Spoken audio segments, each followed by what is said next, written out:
Go. Okay, good afternoon, everyone. I usually like to start with a good joke, but I was looking for maple syrup jokes and couldn't find any really good ones. I considered one where the maple tree went to the sawmill and became bored, but or the question, how does maple tree get onto the internet? It logs in. But I decided not to use those stuff. But there are three of us carrying on the tradition of making maple syrup the old-fashioned way. We attended the Indiana Maple Syrup Association annual meeting, which was held in Columbia City this year, and I think I can assure you we're the only three idiots still doing it the old-fashioned way. There's Russ Matheny.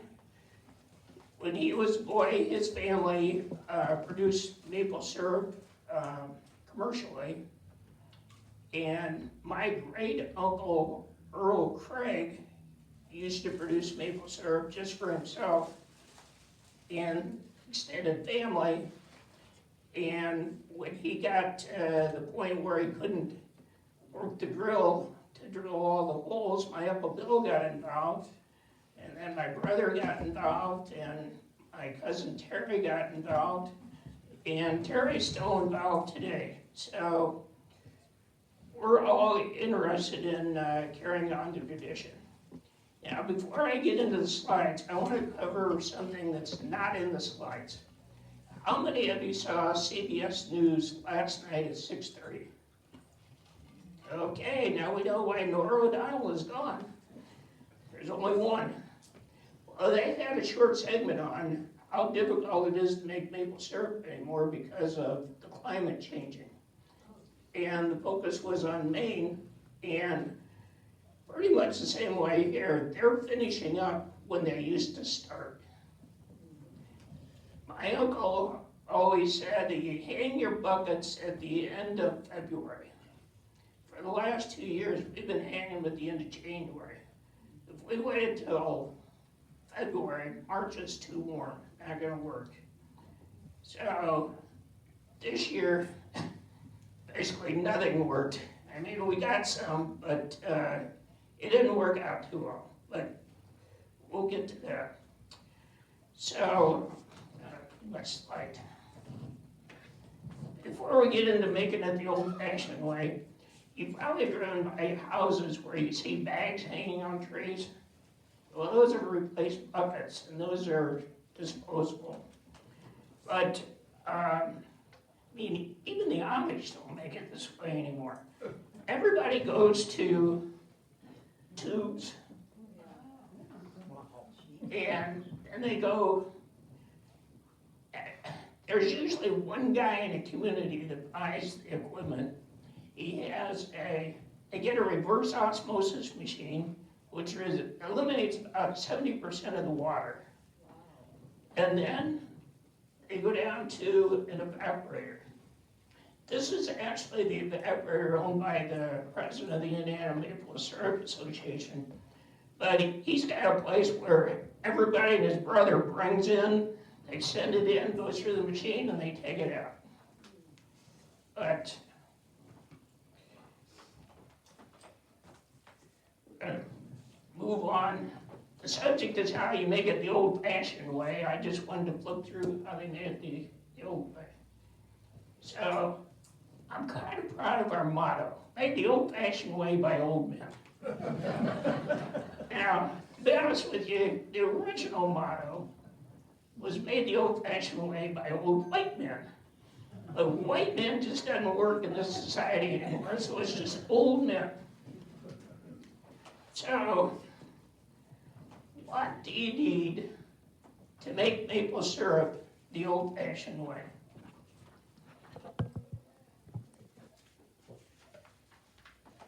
The first thing you need are trees. So actually there's 13 different native maple trees that you can make maple syrup from. Now the very first one, that big leaf maple, that's only found in Oregon and Washington. And at the maple syrup convention, a gentleman mentioned that he'd been out there and they're actually starting commercial production of that. He said you would not like the taste. It tastes entirely different than our maple syrup. So we're already spoiled. People out there that have never had ours love it. So anyway, out of these 13 trees, these are the ones found in our area. Now, I don't know if anybody really tapping a lot of these other trees. And there's a reason that sugar maple is the king, because it has a higher sugar content. When I saw this and I was putting this together, I got a big red maple in my front yard, on my side yard, so I decided to tap it this year. And got a little bit, didn't get a lot, but in all fairness to the tree, I didn't get a lot from any of my trees. So,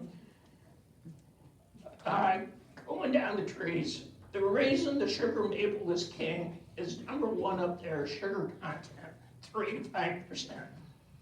It's got the highest sugar content of all the trees. So these are the ones in our area. See, the red maple is only 2 to 3 to 3.5. Sugar maple 2 to 2.5. Black maple is 3 to 5. Norway maple, box elder.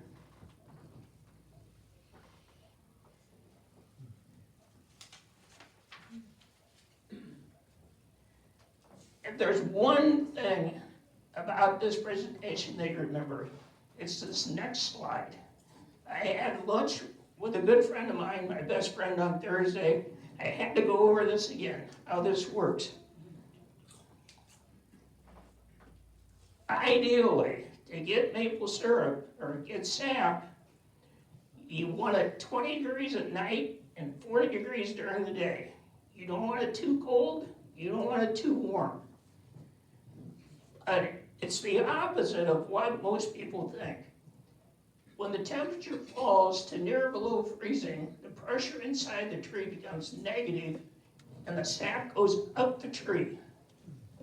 So freezing brings the sap up the tree, and then the warmth brings the sap down. So if it's too cold, it doesn't melt, so it doesn't come down. And if it's too warm, if it gets in the 50s, it's going to ruin the sap.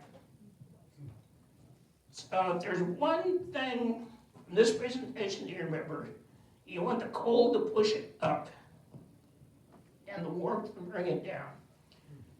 So the tree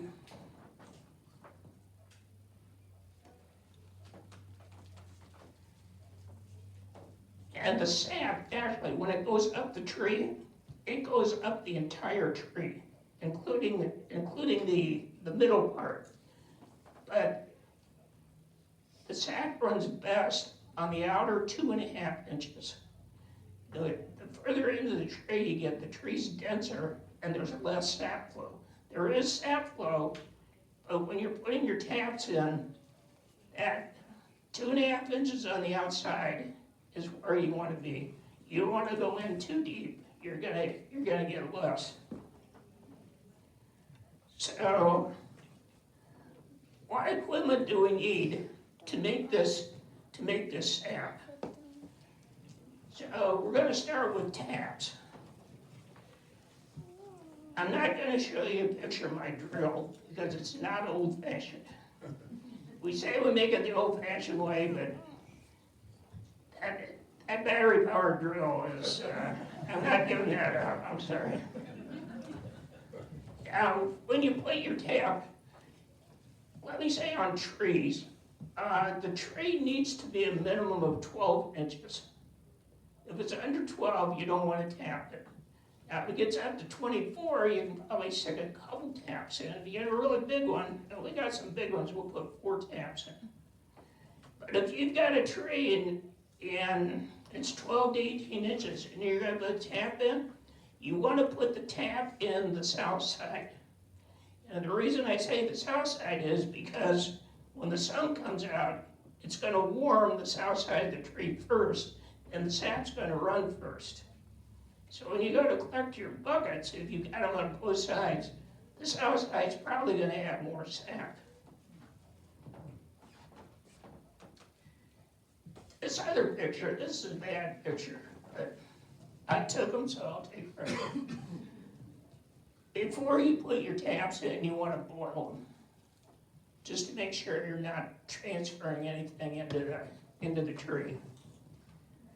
So we've got our taps, the drill. We need buckets. We use buckets. And we use a lot of buckets. We took all our buckets down yesterday and cleaned all our buckets.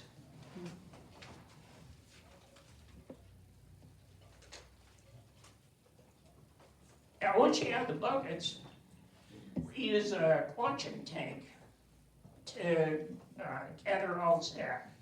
I'll tell you, my uncle and great uncle, they used to use those heavy milk cans just to collect the sap. Oh my God. I'm not sure I could do that. I'm not sure we'd be making it the old-fashioned way if I were doing lugging that sap around in milk cans. So, to get it in the tank, we have a funnel. And inside that funnel, we use filters. This is our first filter right here. I just use regular milk filters. And trust me, we can use a lot of filters going through, especially since we have open buckets. So, and then you need firewood. You can never have too much firewood. I'm going to say 2 years ago, one of the neighbors down the road had some pine trees cut down, and when we took that pine is great because it burns hot. And the ratio is about 40 to 1. You gotta collect 40 gallons of sap to get a gallon of maple syrup. And all you're doing is sitting there, burning it, steamrolling off. So obviously you need a lot of firewood, and the hotter the better. So one time when we were sitting making, we were burning our sap, I said, boy, I wish we could get more of that pine.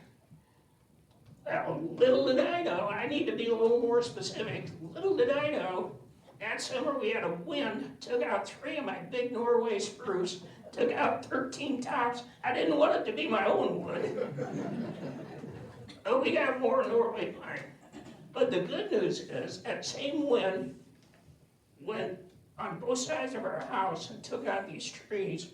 But my neighbor on the next 20 acres, he had this huge hickory, snapped that baby off about 8 foot up, and he brought a ton of chunks of that. Oh, that burns good. If anybody has a dead hickory tree, I'm in. So hickory and pine are the best.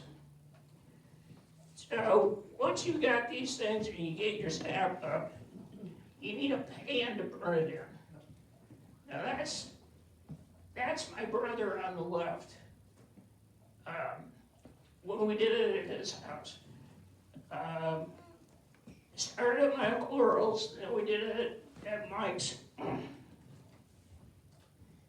And I think the max at Mike's was about 125 buckets. And he got hit by a couple of windstorms, including a tornado wiped out his one garage and part of his house. But we were down to about 75 buckets there. So after he passed away, we moved it up to my house, and my property and 2 neighbors that are kind enough to let us collect sap. We did 206 buckets this year. Monday, we took down 52 of the buckets because they were dry, because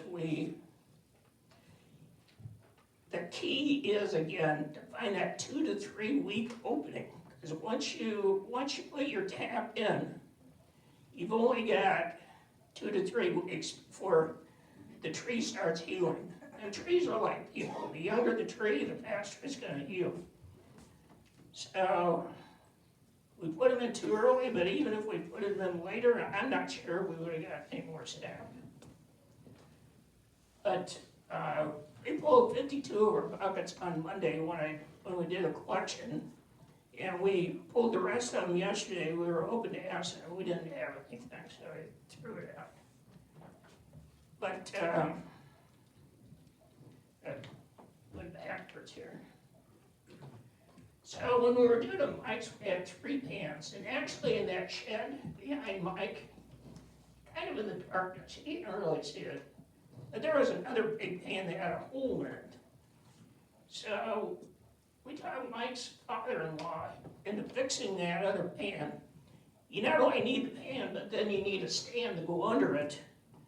And Larry Rhodes is real good with welding, so he made us another stand. And then we bought 1 pan, so now we're up to 5 pans. So the tank on the tractor can hold about 210 gallon. The tractor can lift about 190 gallon, but the tanks can hold about 200 gallon.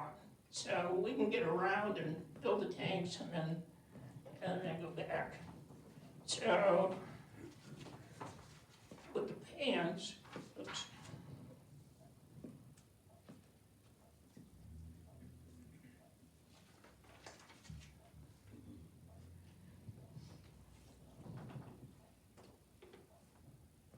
That's really just getting the fire started there.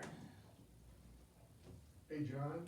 Yes, Is it sir. okay to ask questions as you go, or would you Hey, say? please do. You were talking about the different woods and how hot they burn. Is there Yes. danger when you're cooking the sap down, burning the sap if it was too hot, or? It is possible to get it too hot. It will overflow the pan. So it bubbles up and, Yeah. Yeah, that's a good question. There are times where we have to rake some of it out because it's going too fast. But when you think about it, you're burning away a lot, and you're just waiting for that. It's nice to have a wind to just carry it away. But this isn't something you want to make in your house either, because think of all the humidity you're going to have inside.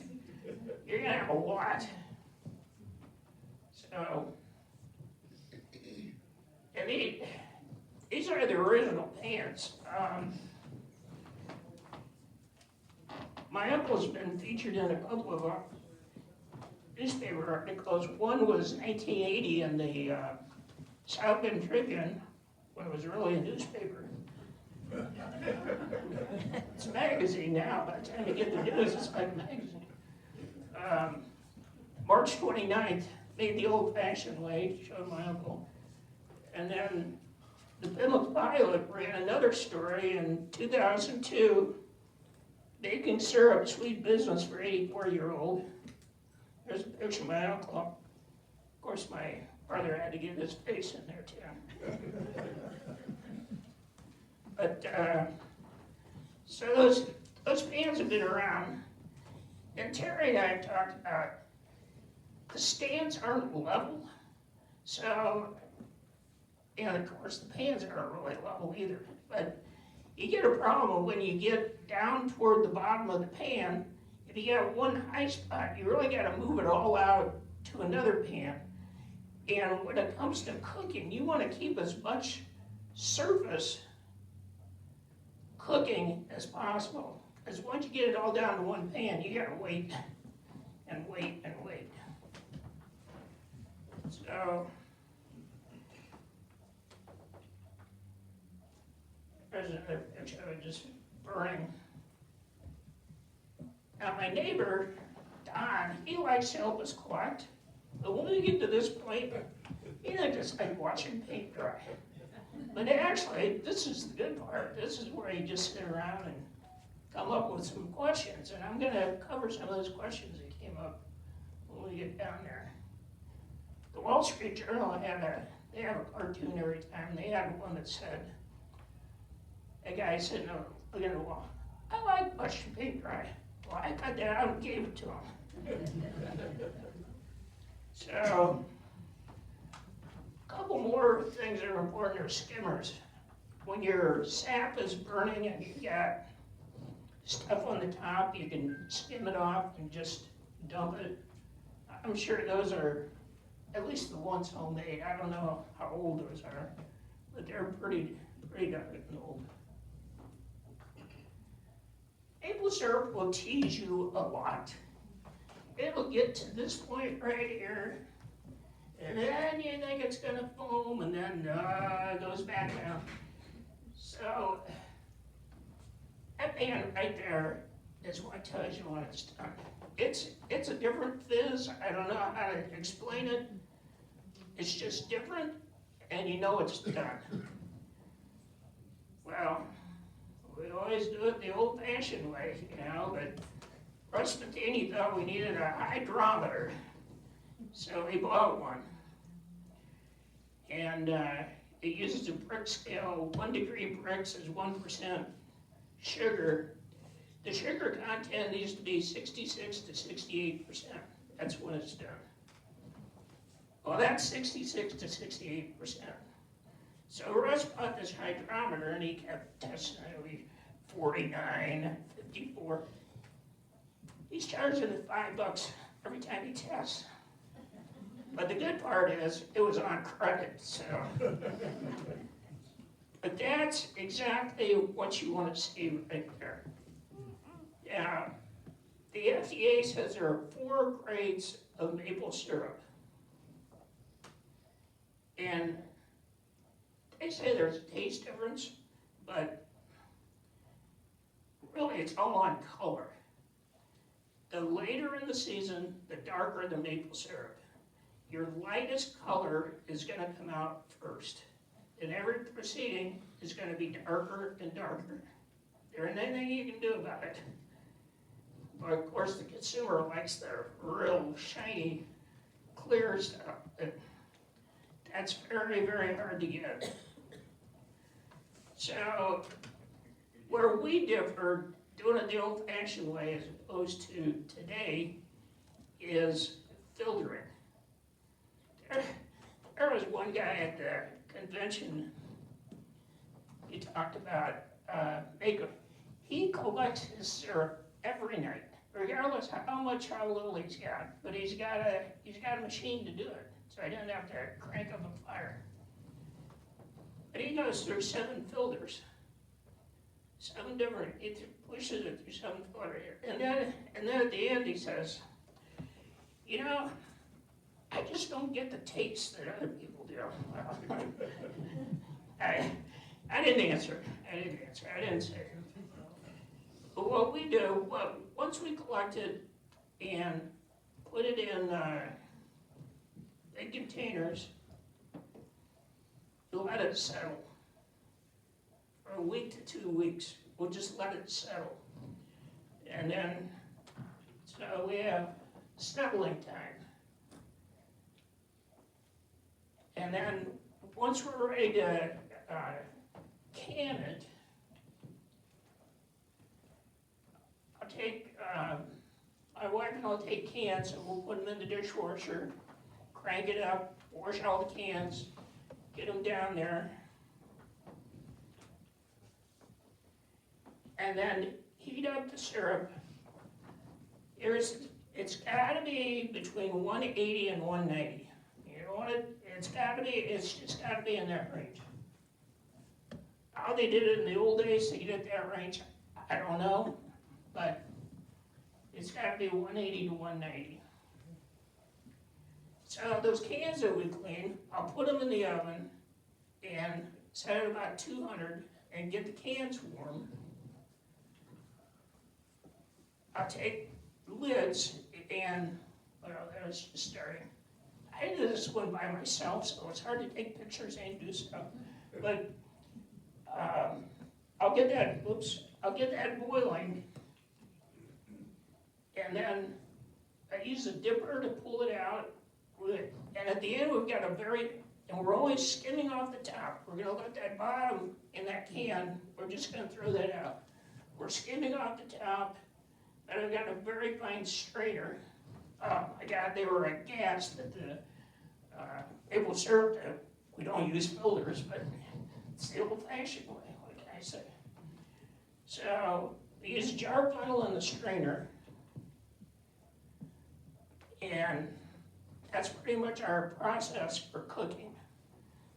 Now I wanted to get to, you know, while you're sitting out there waiting for this stuff to burn, because yeah, I've been out there as late as 10 o'clock. One time I was out there about 10 o'clock at night. Unfortunately, it was a full moon, and we don't have any lights out there. But sitting around waiting for it to burn, questions come up. So one of the questions was, who in the world invented maple syrup? How did they figure that out? And actually, I have an answer here, but I have the Iroquois are credited with discovering maple syrup. Now there's another tribe that also claims credit, but the gods told them how to do it. I'm not sure about that one. I'm going with this story. And the full story here is a brave threw his tomahawk, stuck it in a maple syrup tree, and they happened to have a container underneath. It leaked in, the sap leaked into there. Well, the next day the squaw is cooking the meal, and she needs more water. So, with a little ingenuity, instead of going down to the stream, she picks up the container that's near the tree, throws it in, and oh, they love the taste. So, supposedly that's how maple syrup was discovered. Now, you always hear about Indians making maple syrup. Our question around the campfire, how in the world did they do it? How in the world did they do it? Well, about, I don't know, 3 years ago, the Elkhart Historical Society had a little display on how Indians made maple syrup. And I took some of the pictures from there, and you can't, they had iron pots. I don't know where they got the iron pots. There were no Menards back then. But they use iron pots. So the next question is, what'd they do with it? You don't go to Menards and buy your cans. They didn't make syrup. They burned it all the way to make sugar. So the Indians burned it and made sugar. So those are some pictures from the display. I have no idea where they got the iron buckets. The other question, where does Indiana rank in all this? Well, actually, we're about number 10. These are old statistics. You can't find really new ones. But out of that, Vermont makes 80%. But when it comes to the world, Canada makes 80% of the world. And Quebec makes 80% of Canada's. So we're kind of a tiny spigot here, but we do enjoy our maple syrup. The other thing nice about the maple syrup is just enjoying nature. I've got, on the back of our property, and I apologize for the photography, this is not going to do this justice, but there are 7 old maple trees right in a row that have to have been there at least 150 years. And when we first started tapping our property, I thought, this would be a boom or a bust. Well, it was a boom. We got tons out of this tree. One tree stood, it's got absolutely nothing inside, and I can't take a picture to really adequately describe this, but it was 80 foot tall. What in the world held this thing up? And it gave sap on its one side, the other side's dead, but the tree's 80 foot tall. It finally succumbed last summer. But this is the inside. And on this left side, that's where it went straight up, 80 feet. There it is, down in my woods, and it's still there. But there's just something about the beauty of nature, you know, when you're out in the woods. This was a 10-minute photo right here. This lasted about 10 minutes. All the things were just, all the conditions were perfect. The sap was running out of a hole in the tree and made a maple syrup icicle.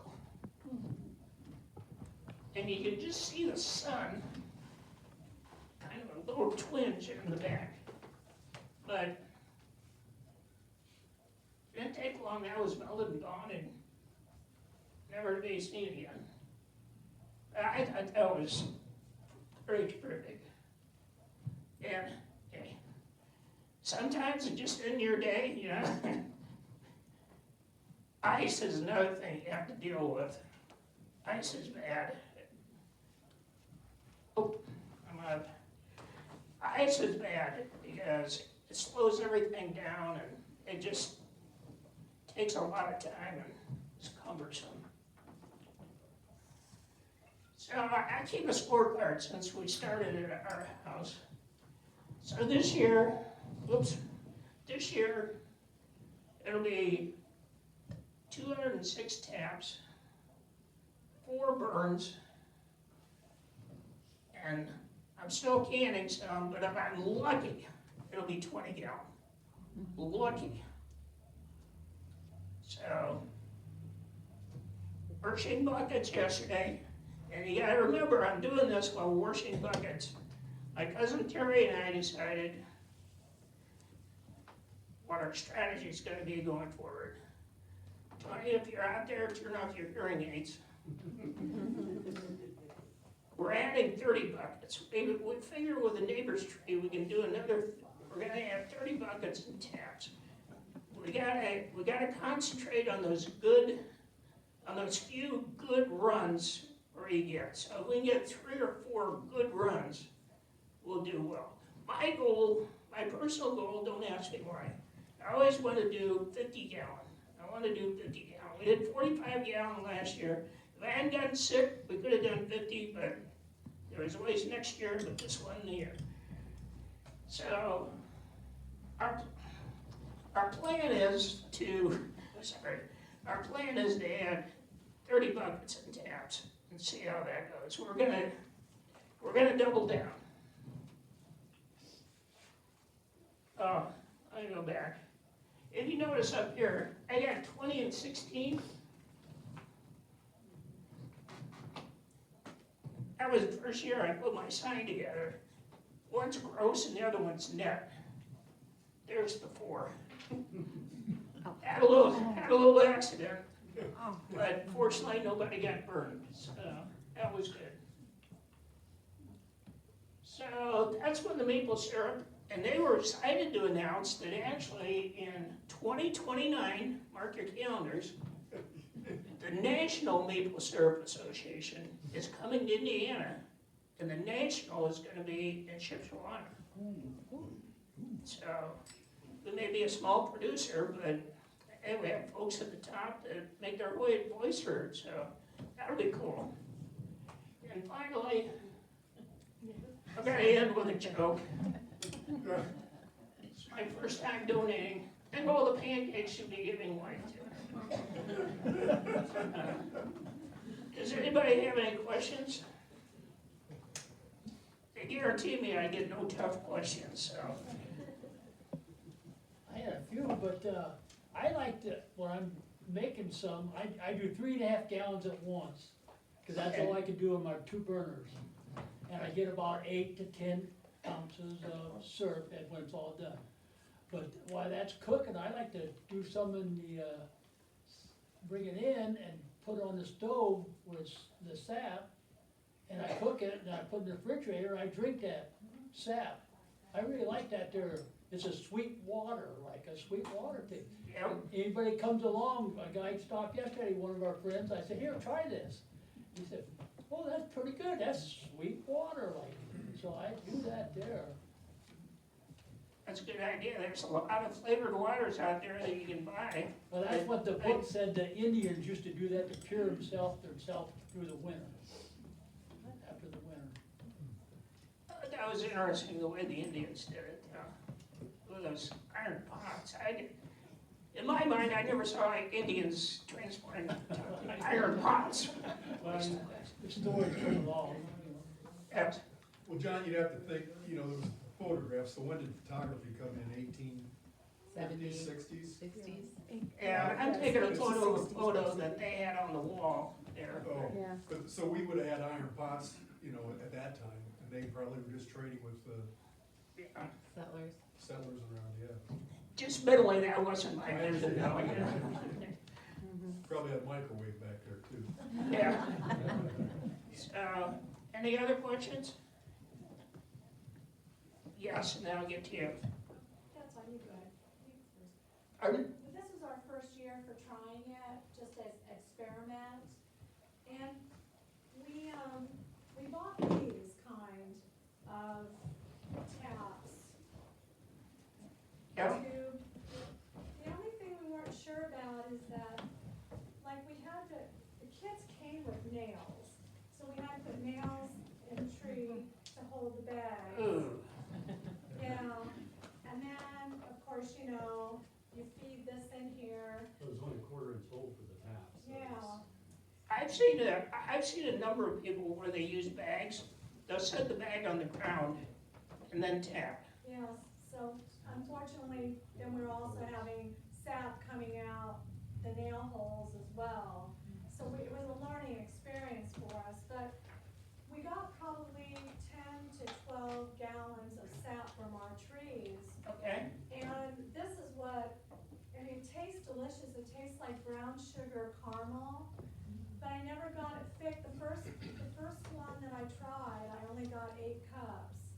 And I tried boiling it down and I looked away for a second and it turned into caramel, like thick caramel instantly. It was delicious. But, I don't know, like I've got about 10 of these in the fridge. We tried it on pancakes and, we were satisfied that the It was watery stage delicious. is still real sweet, and we just kind of, but we don't know, like, should I try cooking it down some more? Like, do you think it'll get thick? I think you can cook it down more. I did last night, I bring it in the house after I cooked it outside for 6 hours, bring it in the house in about a 6-quart container and go down to about 1 inch. But last time I watched it in the kitchen, all of a sudden I turned over, the air is foamed up. There's only 1 inch in the pan, but it's foamed up to the top. It'll foam So fast, I had honey. You to gotta watch watch that, so I did save it, and then, we had it on, we had it for supper, and it's a lot thicker a lot thicker. I looked in the stores this couple days ago and looked at some of the containers, and they're real thin. But this last night, when I cooked it a little bit too long, it really got thick. I go to 219 degrees, and that's when I try to stop. Ooh, that's a little too warm. Is that a little, in the book it said 7 degrees over boiling. And that'd be I don't- You don't want it to boil. It's been my understanding you don't want it to boil. That's why the one slide, when we're cooking it to can it the second time, it's 180 to 190. 180 to 190. You don't want it to boil. You're gonna change the taste. Yeah, that's what a lot of the information that we were researching, our son is doing this as well. It said to get it up to 220, and then they're showing like pictures of it boiling, and it never changed. I mean, it stayed a real pretty color, but it I think they're talking about the initial boil, maybe that's it. when you're doing the initial boil. Okay. That's where you're burning it down, and you wanna get it down to that 66 to 68%. Will it ever get that maple flavor then? Cause this tastes like brown sugar caramel. It doesn't taste like And maple. if you got it down to 66 to 68, you get maple syrup. Okay. Maybe maybe I can sell you Russ's hydrometer. You can test and see what you get. Yes, sir. How long would it take say a maple seedling to be mature enough to tap? You say it have to be what, 6 inches At 12. It needs to diameter? be 12. 12, okay, Probably 20 years at least. okay. So you're not into replacement of your, your trees at this point, is that right? I've been thinking about it. Don't tell my wife back there. I got a couple of, oh, sorry, go ahead. Well, I have a question about the canning. Yes. You pressure cook No, the syrup no, before you put it in the cans. no. We just heat it up to that, to 180 to 190, put it in a hot can. We got a magnet, pull out the lid, put it on and put the ring on, and they'll seal. Okay, so the pot that you had there, it looked to me like it had It was a the pressure thermometer. thing, but it was was just the- measuring the temperature. I see. Right. Okay. I got, oh, yes, sir. Just two questions. Your trays, are they stainless? The trays you make to boil it in? Yes. Okay, so how do you get it from the tray to do you have a drain or in those trays? We don't have any pictures of this. Terry and I move it manually from one tank to the other. But how do you get it in the buckets? At the very end, we'll pull the pan off the fire. Those are angle irons, so we can pull the pan one way. We'll have a big piece of wood, set it down at an angle. We'll pan some of it out, and then we'll tip it up and pour the rest into the bucket. You don't think a drain would work on your trays? Yeah, I mentioned we bought one tank, we bought that tank with a drain. Yeah, I'm better off, It's too slow. I'm probably. better doing it the old fashioned way. I got another minute, I'll tell you another story. One of the speakers at the Indiana Maple Syrup Association, he was the director of the Vermont, they've got a big institute that studies maple syrup, and they've got all kinds of experiments going on. And he now lives in Michigan in a condo, has no maple trees in his yard. But I thought it was interesting, they did an experiment where they were trying to look at production per acre, how much maple syrup you get per acre. And they grew trees that were, I wanna say 2.5 inches in diameter, and whacked them off about 3 feet up and put suction on them. And they produced more sap per acre than the big trees per acre. But the blowback from the public, looking at these acres of trees chopped off, and they would do that each year. Just go ahead and chop them off and then suck it up again. Now, if they're gonna do an experiment like that, they do it on the back 40 where it's not in public view. But I thought that was kind of interesting. I mean, there's a lot of things that they're researching to try to improve it because it's a big economic impact on Vermont. Yeah, I really appreciate this crowd. I hope you enjoy it. One I have more. a quick question. My neighbor's neighbors tap black walnut trees. I've heard of that, but I haven't heard of any success. So I just wondered, And I'm not sure what you do with the juice. I heard they do different trees, like up in Alaska, where you can't have maple trees, they can do different trees, probably not as good as the maple syrup, but. A friend told me one time he was having his woods looked at by Department of Natural Resources, and he made the comment, given enough time, all our woods would be sugar maple trees. they seem to take over. That was interesting. John, I'm sorry, I have one more question. No, go ahead. Are there, is there any kind of a indication when you shouldn't tap a tree? I mean, are there conditions of the trees that would be counter to tapping it? You wanna tap a healthy tree, you don't wanna, tap a tree that's injured because some people are gassed, we're taking, you took how many gallons of sap? The trees are doing fine, I don't think you'd wanna do an injured tree though. Because of the tree, not because, I mean, you wouldn't wanna hurt the tree further, is that what you're saying? Right. But I just wondered if there were, diseases or parasites or any kind of a thing that attacks a tree where you wouldn't wanna sap it. Not that I know of, but if you remember the one slide with the taps, you wanna boil your taps before you put them in, because you don't know what's on those. You don't wanna introduce anything. Right. Okay, one more. Oh, he's got a question. That's all right. I was just gonna ask, who wants pancakes? I want a sample. You know, I've always said I would never sell retail, or I would never sell it because this is my hobby. So I give a lot away, but Sandy over here next door at the frame shop, she convinced me, so you can buy it over there. Half the proceeds go to the museum, the other half go to Sandy. You like that? Not our Sandy.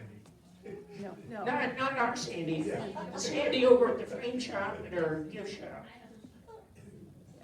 Yes, Do the trees also need an ample source of water? Good water? An ample source of water is what she said. oh, very good point, very good point. I think part of the reason this year was a bad year was because of the dry conditions from before. Yeah, that's a good point. The water in the ground is very important. And when it's dry, you're just not gonna have as much sap. But if you don't get the freeze-thaw cycle, you're not gonna have much of anything. One final comment, how do you know when the season's really over? The season's really over when the tree buds. You're done. The sap's not gonna taste the same. Farming operation is so much different. Pardon? The farming operation is so much different than it used to be, but these trees are, is the water being contaminated?